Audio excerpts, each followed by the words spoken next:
नमस्कार दोस्तों, मैं रोहन शर्मा स्वागत करता हूं सभी का आपके अपने चैनल ज्योतिष एंड वास्तु में। कैसे हैं आप सभी?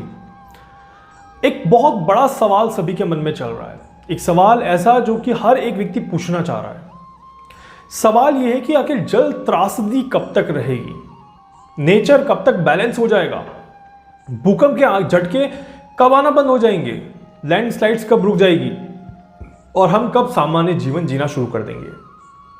आज इसी के ऊपर मैं कैलकुलेशन लेके आया हूं जिससे कि मैं आपको सारी चीजें यहां पर एक्सप्लेन कर सकूं।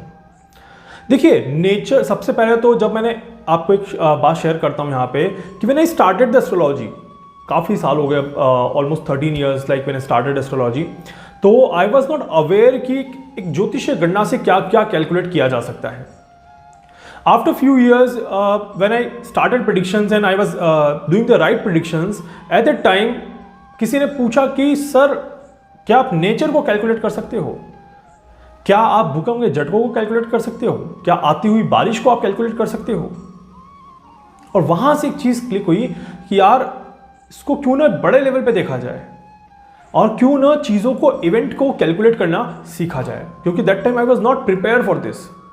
बट आज कहीं ना कहीं सवाल का जवाब आप सभी के सामने है कि everything, each and everything we can calculate with the astrological calculations.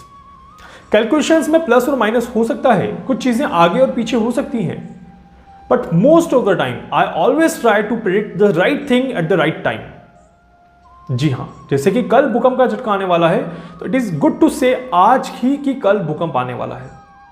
और ये एक भूकंप का झटका नहीं, लैंडस्लाइड्स, बिजली का गिरना, बारिश का आना, हवाओं का तेज चलना, साइक्लोन का आ जाना, सारी की सारी चीजें मैंने आपको प्रेडिक्ट करके बताई है। झूठ नहीं है, क्योंकि सारे के सारे वीडियोस अवेलेबल हैं और इवेंट के घटने से पहले ही वीडियोस अवेलेबल हैं। तो इसीलिए आज कहीं ना कहीं मैं कह सकता हूं कि मौसम को भी ग्रहों की चाल के माध्यम से कैलकुलेट किया जा सकता है।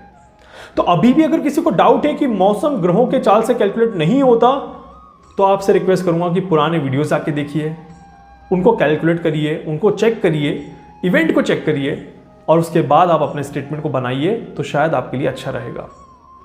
चलिए अब बात करते हैं कि यहां पर बारिश का खेल कब तक रहेगा, पानी का खेल कब तक रहेगा। क्योंकि पानी देखिए सिर्फ इंडिया में तबाही नहीं मचा रहा, पानी आपका अमेरिका में भी तबाही मचा रहा है, पानी ने आपके चाइना में भी तबाही मचाई और विश्व में कई ऐसे देश हैं जो पानी के कारण से अभी परेशान हो रहे हैं। तो ये आखिर ये जल त्रासदी कब तक रहेगी?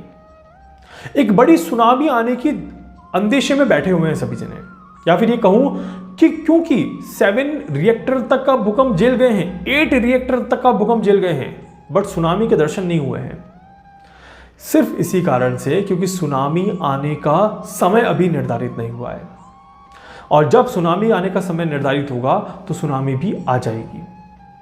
मैंने अभी भी कहा था कि 8 रिएक्टर के भूकंप तक सुनामी का अंदेशा होगा, बट सुनामी आ जाए इतना अभी खतरनाक माहौल यहां पर नहीं दिखाई देता। ग्रहों की जो चाल है वो इतनी ज्यादा डेंजरस यहां पर नहीं दिखाई देती। तो इसीलिए कहीं ना कहीं कैलकुलेशन के अकॉर्डिंग अभी का जो माहौल बना हुआ है, अभी का जो समय बना हुआ है, वो पानी के कारण बना हुआ है। मतलब कि पानी का बड़ा रोल है, बादल का फट जाना, जमीन के धंसने में भी पानी का रोल है, और बारिश तो हो ही रही है, तूफान तो आ ही रहे हैं, वो आप सभी देख ही रहे हैं। तो इसीलिए बारिश अभी 1 से 1.5 महीना और परेशान करेगी। जी हाँ, 1 से 1.5 महीना और बारिश परेशान करेगी, और कहीं ना कहीं नवरात्रि तक थोड़ा थोड़ा बारिश का माहौल रहेगा। जैसे जैसे नवरात्रि खत्म होती जाएगी, वैसे वैसे बारिश की तबाही भी खत्म होती जाएगी। ऐसे ही चांसेस यहां पर कैलकुलेशन में आते हैं। इसके पीछे कई ऐसे लॉजिक्स हैं जो मैंने लगाए हैं, कई ऐसी कैलकुलेशंस हैं, कई ऐसी गणनाएं हैं जो मैंने करी है, उसके बाद ही आपको एक स्टेटमेंट दे रहा हूं। कुछ दिनों पहले जब बारिश बिल्कुल भी नहीं हो रही थी, तभी सभी ने मुझे कहा था कि सर बारिश क्यों नहीं हो रही, गुजरात में बारिश नहीं हो रही, फसलें खराब हो रही हैं। और आज भी उनका यही स्टेटमेंट है कि फसलें खराब हो रही है ज्यादा पानी के कारण, बारिश बहुत ज्यादा हो गई उसके कारण से। तो यहां पर कहीं ना कहीं हमने देखा है कि बारिश परेशान करेगी, थोड़ा सा पानी अभी 1 महीना और परेशान करेगा, आने वाले 4-5 दिन तो बारिश और ज़्यादा परेशान कर सकती है। तो कुछ ऐसी परिस्थितियां रहेंगी और पानी ही पानी हो जाए इतनी बारिश होगी। बट इससे आम जनजीवन को नुकसान नहीं होगा, क्योंकि समय बड़ा लंबा नहीं है, समय बहुत छोटा है और चीज़ें क्योरेबल है। कुछ समय की परेशानी के बाद चीज़ें ठीक हो जाएगी और आम जनजीवन को ज़्यादा परेशानियां नहीं देखने को मिलेगी। तो ये एक प्लस पॉइंट है यहाँ पर कि बारिश के कारण से हमें ज़्यादा परेशानी नहीं होगी।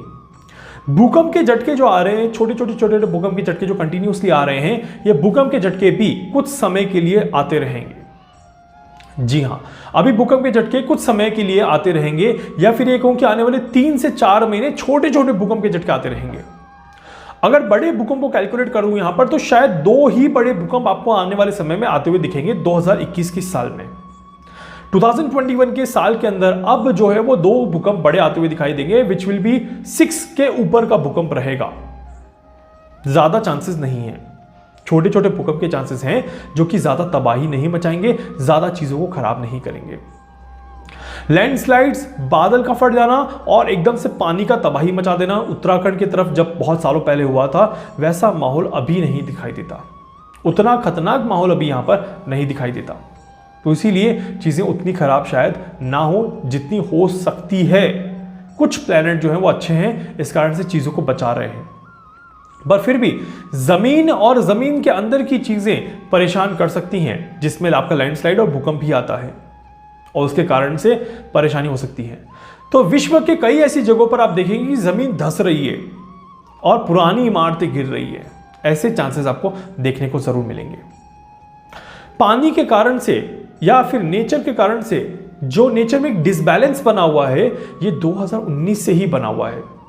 इवन कोरोना के शुरू होने से पहले नेचर में डिसबैलेंस शुरू हो चुका था और उसके बाद धीरे धीरे कोरोना का प्रकोप, नेचर में एक डिसबैलेंस, अव्यवस्था जिसको हम कहते हैं, ये सारी की सारी चीजें यहां पर दिसंबर के महीने तक रहेगी।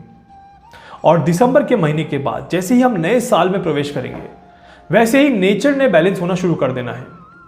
मार्च का महीना ज्यादा रहेगा, 2 महीने लगेंगे, जनवरी फरवरी मार्च में नेचर बैलेंस होगा और फरवरी मार्च के बाद जैसे जैसे समय आगे बढ़ेगा, नेचर बहुत अच्छे तरह से अपना काम करना शुरू कर देगा। अभी के समय में नेचर में अव्यवस्थाएं काफी ज्यादा हैं, सर्दी गर्मी पता नहीं चल रहा है कब कहां क्या हो रहा है, बीमारियां ज्यादा हो रही है, मौसमी बीमारियां ज्यादा परेशान कर रही है। अभी भी योग बना हुआ है मौसमी बीमारियों का, जैसे मैंने आपको पहले ही बताया था। कोरोना भी यहां पर कहीं ना कहीं मौसमी बीमारियों का जैसा रूप लेगा और परेशान करेगा, ऐसे चांसेस बनेंगे। बट अब ज्यादा परेशानी नहीं रहेगी, अब क्योरेबल चीजें ज्यादा होंगी। आने वाले 2-3 महीने आप सभी को संभल के रहना है, पर इन 2-3 महीनों के बाद का समय जो है वो यहां पर खराब नहीं हो गए, सही होगा। चीजें खराब नहीं हो गए, सही होंगी और आप सभी को फायदा मिलता हुआ नजर आएगा। तो इसीलिए आप सभी से एक ही रिक्वेस्ट करूंगा, जितना हो सके अपने को शांत रखें, अपने आप को रिलैक्स रखें और अपने काम को करते रहें और नेचर के कारण से अपने आप को परेशान ना होने दें। बाहर लंबे डिस्टेंस पे जब ट्रैवल कर रहे हैं तो सावधानी रखें, कहीं बाहर घूमने जा रहे हैं तो बहुत ज़्यादा सावधानी रखें, क्योंकि ये समय अभी घर पर बैठने का है, पेशेंस रखने का है और शांत रहने का है। इस समय में आपको बहुत ज़्यादा वेरिएशंस नहीं करने हैं, इस बात का विशेष ध्यान दीजिएगा। नेचर के साथ खिलवाड़ नहीं करना है, नहीं तो नेचर अपने साथ खेल जाएगा और अपना अस्तित्व खतरे में आ जाएगा, इस बात का ध्यान रखिएगा। तो इसीलिए साइक्लोन, भूकंप, बारिश, इन सभी को लाइटली ना लेके थोड़ा सा सीरियस लीजिएगा और अपनी लाइफ को बचाने की कोशिश करिएगा, ताकि आपको कोई भी दिक्कत, कोई भी परेशानी ना हो। दिशाओं के हिसाब से अगर मैं बात करूं तो उत्तर दिशा तो है ही है जहां पर चीजें खराब होंगी। उत्तर पश्चिम की तरफ थोड़ा सा ज्यादा अंदेशा यहां पर दिखाई देता है, मतलब कि नॉर्थ वेस्ट डायरेक्शन में ज्यादा चीजें बिगड़ती हुई दिखाई देंगी। एक बड़ा भूकंप अगर मैं भारत में बात करूं यहां पर, तो भारत में गुजरात के आसपास के इलाके में बड़ा भूकंप आता हुआ दिखाई देगा, क्योंकि गुजरात का समय खराब चल रहा है। गुजरात के बारे में हमने पहले भी कहा है कि गुजरात में चीज़ें जो है वो थोड़ी सी डिसबैलेंस रहेंगी, थोड़ी सी खराब रहेंगी। बट फिर भी 6 रिएक्टर तक का भूकंप मैं देख रहा हूं गुजरात में, जो कि बहुत ज़्यादा खराब रिजल्ट नहीं देगा। बट गुजरात के बाहर और भारत के बाहर एक बड़ा भूकंप आएगा जो कि कहीं ना कहीं खराब रिजल्ट यहां पर दे सकता है। आने वाले 2 से 3 महीने में ये घटनाएं घटते हुए दिखेंगी, उसके बाद ही नेचर यहां पर बैलेंस होता हुआ दिखेगा। तो इसीलिए उम्मीद करूंगा कि आप सभी को कोई दिक्कत, कोई परेशानी नहीं होगी और आप सभी बहुत आराम से अपने समय को एंजॉय करेंगे।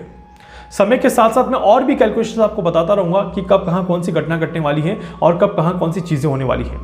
चैनल को अंत तक हमेशा देखते रहिएगा, वीडियो को लाइक कर दीजिएगा, चैनल को सब्सक्राइब कर दीजिएगा, बेल आइकन पे जरूर से क्लिक करिएगा। इसके अलावा अगर आप मुझसे कुछ पूछना चाहते हैं, कुछ भी जानना चाहते हैं, अपने बारे में कुछ समझना चाहते हैं, आप मुझसे संपर्क कर सकते हैं। मैं पूरी कोशिश करूंगा आप सभी की हर संभव मदद यहां पर कर सकूं। धन्यवाद।